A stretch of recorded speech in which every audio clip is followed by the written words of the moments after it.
Evil forces around the world want to harm Americans every day. Negative campaign ads in this election year played up the advances of Islamic militants in the Middle East, as well as the Ebola epidemic. But retired Episcopal bishop and columnist Gene Robinson says the bigger threat to America was from the fear-mongering itself. Their entry into our country through Arizona's backyard. It's especially disturbing that a nation like the United States, which is unprecedented in its power, unprecedented in its resources, can live in such a fearful state. Smile? This ad against texting while driving is an example of how fear can be harnessed to improve public health. Just might have saved her life.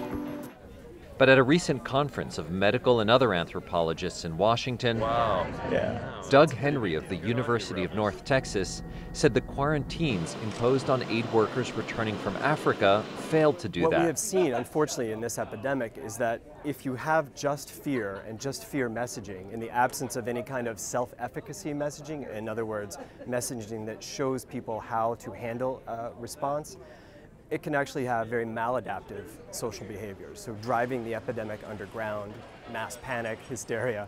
Fear has played a role before in American politics.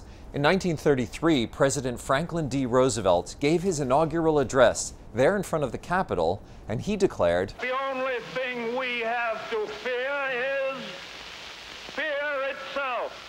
This thing?